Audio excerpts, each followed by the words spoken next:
पोई कंचा माछा तरकारी जी बनईके खाइचे सी ही कहीपर ये तरकारी केते टेस्टी लगे।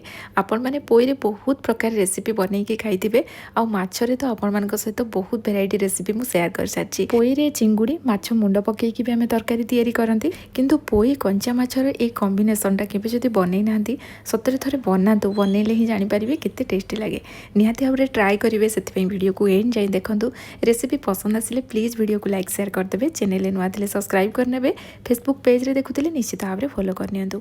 चलंतु स्टार्ट करिबा आज रेसिपी। ए तरकारी तैयारी करिया पई एठी मो कौळिया कौळिया पोई नै जाईछि।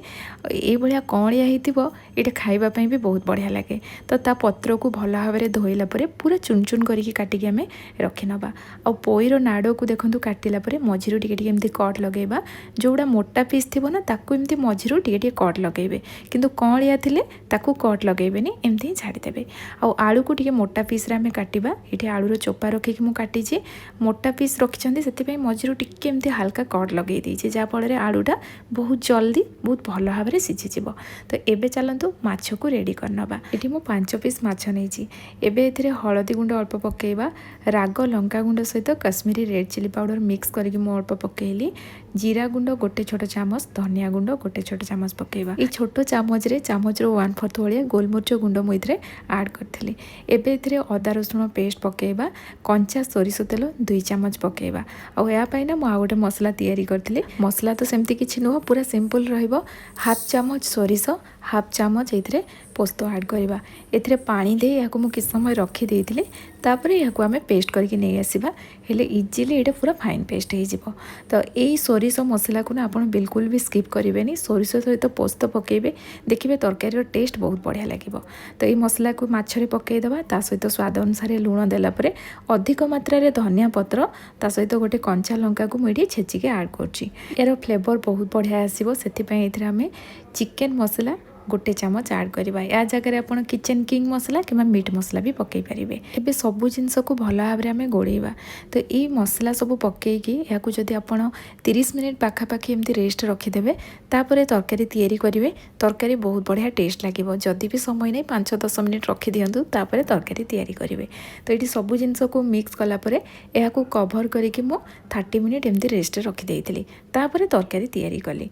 तो यहाँ 30 मिनिट रखी सारा पर एपटे मु कड़े गरम करदेली। कड़े गरम है आम सोरिष तेल ऐड करवा।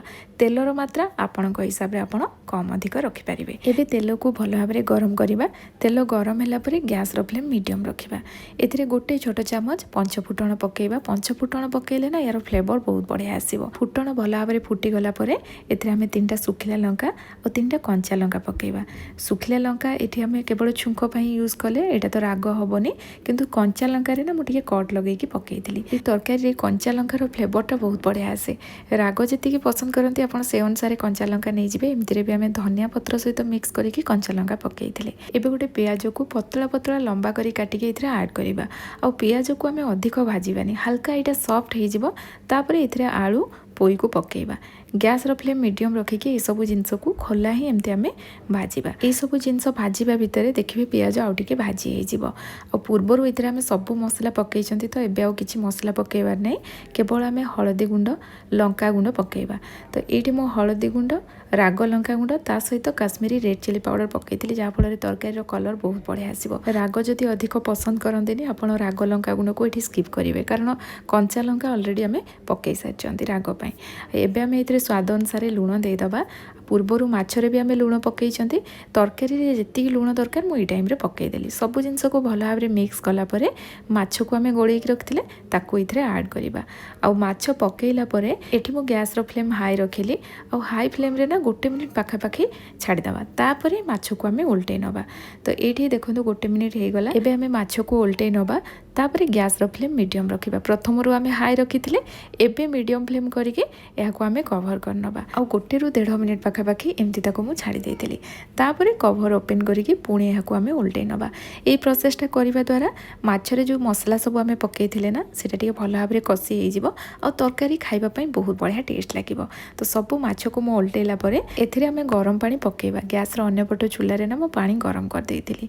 आ एठी अधिक सेमती पानी दबानी। आपण माने देखि परथि ମୁଁ କେତେ ପାଣି ଦେଇଛି। ପ୍ରଥମରୁ ମୁଁ ହାଫ୍ ଗ୍ଲାସ୍ ପାଖାପାଖି ପାଣି ଦେଇଥିଲି। ପାଣି ଟିକେ କମ୍ ଲାଗିଲା, ସେଥିପାଇଁ ମୁଁ ଆଉ ଅଳ୍ପ ଏଥିରେ ପାଣି ପକାଇଲି। ଏଥିରେ ଆମେ ଗରମ ପାଣି ଦେଇଛନ୍ତି, ସାଙ୍ଗେ ସାଙ୍ଗେ ଏଇଟା ଫୁଟିବା ଆରମ୍ଭ ହେଇଯିବ। ଆଉ ତରକାରୀ ଏମିତି ଫୁଟିବା ଆରମ୍ଭ ହେଲେ ଗ୍ୟାସ୍ର ଫ୍ଲେମ୍ ଲୋ କରି ଏହାକୁ କଭର୍ କରିଦେବା। 15 ମିନିଟ୍ ପାଖାପାଖି ଛାଡ଼ିଦେବା। 15 ମିନିଟ୍ ପରେ ମୁଁ ଏଠି ଆପଣଙ୍କୁ ଦେଖାଉଛି, ଦେଖନ୍ତୁ। ଆଳୁକୁ ପ୍ରଥମେ ଆମେ ଚେକ୍ କରିନେବା। ଆଳୁକୁ ମୋଟା କରିକି କାଟିଥିଲେ, ଯଦି ଆଳୁ ସିଝି ଯାଇଛି ଆପଣ ଜାଣିବେ ମାଛ ବି ବହୁତ ବଢ଼ିଆ ସେ ସିଝି ଯାଇଥିବ। ଏଇଠି ଦେଖିଲେ ଆଳୁ ବହୁତ ବଢ଼ିଆ ସେ ସିଝି ଯାଇଥିଲା। ତ ଲାଷ୍ଟ ଟାଇମ୍ ଆମେ ଯେଉଁ ପତ୍ରକୁ କାଟିକି ରଖିଥିଲେ ତାକୁ ପକାଇବା ଆଉ ଏହାକୁ ଟିକେ ଭଲ ଭାବରେ ମିକ୍ସ କରିନେବା। ଏବେ କଭର୍ କରି 2 ମିନିଟ୍ ପାଖାପାଖି ଛାଡ଼ିଦେବା। 2 ମିନିଟ୍ ପରେ ମୁଁ ଏଠି ଆପଣଙ୍କୁ ଦେଖାଉଛି, ଦେଖନ୍ତୁ। ପୋଇ ପତ୍ର ବହୁତ ବଢ଼ିଆ ସେ ସିଝି ଯାଇଛି। ଏହାକୁ ଯଦି ଆପଣ ଅଧିକ ସମୟ ସିଝାଇ ଦେବେ ତା କଲର୍ଟା ଚେଞ୍ଜ ହେଇଯିବ। ତରକାରୀ ଦେଖିବା ପାଇଁ ବି ସୁନ୍ଦର ଲାଗିବନି ଆଉ ଖାଇବା ପାଇଁ ବି ସେତେ ଭଲ ଲାଗେନି। ଯେହେତୁ କଅଁଳିଆ ପତ୍ର ନେଇଛନ୍ତି, କମ୍ ସମୟ ସିଝେଇବେ। ଏଇଟା ପୁରା ଗ୍ରୀନ୍ ଗ୍ରୀନ୍ ହେଇକି ରହିବ, ଦେଖିବା ପାଇଁ ସୁନ୍ଦର ଲାଗିବ, ତା ସହିତ ଖାଇବା ପାଇଁ ବି ବହୁତ ବଢ଼ିଆ ଲାଗିବ। ଗ୍ୟାସ୍ର ଫ୍ଲେମ୍ ବନ୍ଦ କରି ମୁଁ କିଛି ସମୟ ଛାଡ଼ି ଦେଇଥିଲି। ଆଉ ଗ୍ରେଭି ଏତିକି ବହଳିଆ ରହିଛି ଯେମିତି ମୁଁ ଆପଣଙ୍କୁ ଦେଖେଇଲି। ଆଉ ଏଇଟା ଏମିତି ଲଟପଟିଆ ହେଇକି ରହିଲେ ହିଁ ଖାଇବା ପାଇଁ ବହୁତ ବଢ଼ିଆ ଲାଗେ। ଆପଣ ପୋଇରେ ଚିଙ୍ଗୁଡ଼ି ପକାଇକି ତିଆରି କରୁଥିବେ, ମାଛ ମୁଣ୍ଡ ପକାଇକି ବି ତିଆରି କରୁଥିବେ, ମାଛ ଭଜା ବି ପକାଇକି ଆମେ ତିଆରି କରନ୍ତି, କିନ୍ତୁ ଏମିତି କଞ୍ଚା ମାଛ ପକାଇକି ଏଇ ପ୍ରୋସେସ୍ରେ ବନାନ୍ତୁ, ଦେଖିବେ ଏଇଟା ଖାଇବା ପାଇଁ ଆପଣଙ୍କୁ ନିଶ୍ଚୟ ବହୁତ ପସନ୍ଦ ଆସିବ।